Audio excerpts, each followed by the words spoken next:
Bismillahirrahmanirrahim. Assalamualaikum warahmatullahi wabarakatuh. Saya Marlena Rianto.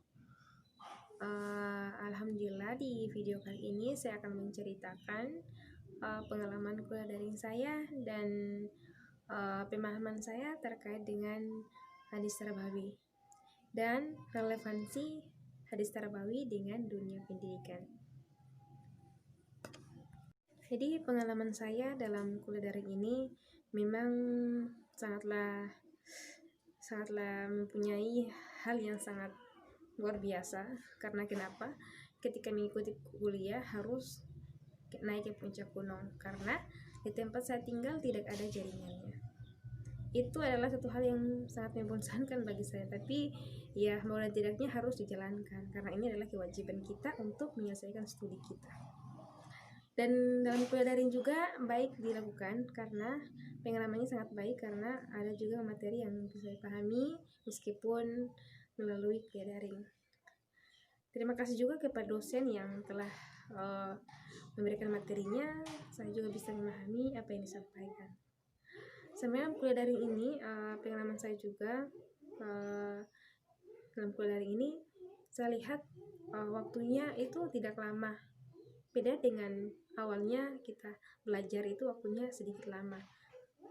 Ya.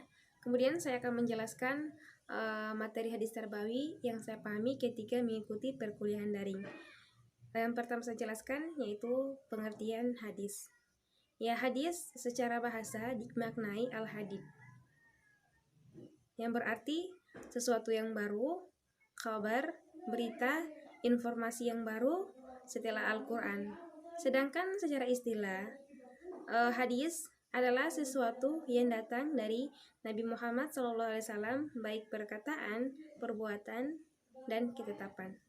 Jadi, hadis tarbawi adalah hadis yang membahas tentang pendidikan yang diajarkan oleh Nabi Muhammad SAW. Ya, dalam hadis tarbawi juga ada materi-materi yang saya pahami terkait dengan pendidikan Islam. Jadi, di dalam pendidikan Islam ini ada pendidikan akidah, pendidikan ibadah, pendidikan hati, dan pendidikan jasmani. Dalam pendidikan akidah itu bagaimana seseorang percaya kepada Tuhannya. Kemudian dalam pendidikan ibadah itu ya, yang dimaksud di sini adalah proses pengajaran, pelatihan, dan bimbingan pengalaman khusus. Seperti hadis ya yang diriwayatkan oleh Umar bin Shu'aib, Rasulullah SAW bersabda ya, yang bersabda, suruhlah anak kalian sholat ketika umur 7 tahun, dan ketika 10 tahun mereka ingin melakukan sholat, maka pukullah mereka dan pisahkanlah ranjang-ranjang tempat tidur mereka. Ya, seperti itu. Jadi yang dimaksud dengan hadis di atas ini bagaimana seseorang itu ibu guru atau orang tua harus mengajarkan anak anak melakukan ibadah-ibadah khusus ya, seperti sholat itu tadi. Jadi kalau untuk orang tua itu harus mengajarkan anak itu terlebih dahulu dari usia kecil sebelum balik, karena ketika dia balik itu kan dia akan realisasikan dalam kehidupan sehari-hari dan ibadahnya pun akan berjalan dengan lancar. Dan di sini juga dalam pengajaran atau pendidikan ibadah juga harus orang tua atau guru harus memberikan contoh kepada anak-anak sehingga anak-anak itu mudah mengikuti ya. Kemudian kita lihat dalam pendidikan jasmani. Dan pendidikan jasmani ini bagaimana kita menjaga kesehatan kita itu kan. Jadi di sini juga ada pendidikan hati ya. Pendidikan hati itu bagaimana seseorang dia selalu membersihkan hatinya, kemudian mendekatkan dirinya, tidak melakukan suatu keburukan, dosa dan sebagainya. Pada pendidikan hati ini ada juga hadis Rasulullah.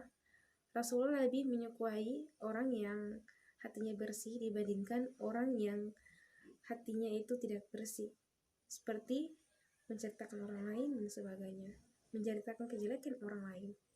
Jadi sangat perlu kita juga mempunyai hati yang bersih. Insya Allah kita bersama-sama menonton video ini, kita bisa mempunyai hati yang bersih yang selalu dekat dengan Allah Subhanahu wa Ta'ala. ya. Dalam hadis Nabawi juga ada hadis mengenai pendidik atau guru. Selalu dijelaskan hadisnya di sini juga terkait dengan guru. Guru ini adalah orang yang sangat berharga ya bagi kita. Sebelum itu saya jelaskan terkait dengan kompetensi guru, ya. Kompetensi itu adalah suatu kemampuan dan keterampilan seseorang, ya. Jadi kompetensi guru itu adalah kemampuan seorang guru bagaimana dia menyelesaikan tugasnya, tanggung jawabnya, atau profesinya sebagai seorang guru untuk mengajarkan kepada anak-anak. Dan juga menjadi seorang guru itu juga adalah bukan hal yang sangat mudah, ya. Seorang guru itu harus butuh kesabaran, ya, mempunyai hati yang bersih, pemaaf, ya, harus ikhlas dalam mengajar anak-anak. Kemudian seorang guru itu juga wajib menyampaikan ilmu yang dia tahu. Sesuai dengan hadis Rasulullah, balighu ani walau ayat. Sampaikanlah ilmu walaupun hanya satu ayat. Jadi seorang guru itu ketika mengetahui ilmu harus sampaikan kepada yang lain, karena ketika dia menyimpan ilmunya, maka itu adalah sesuatu yang terjerumus ke dosa.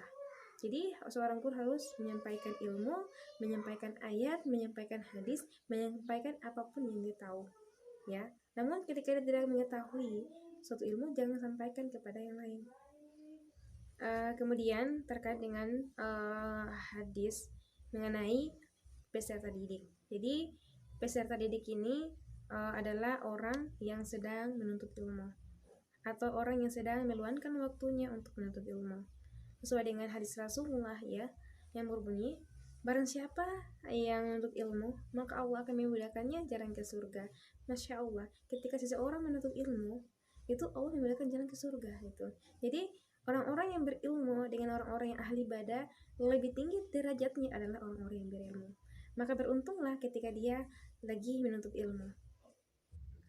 Mungkin itu saja. Wassalamualaikum warahmatullahi wabarakatuh.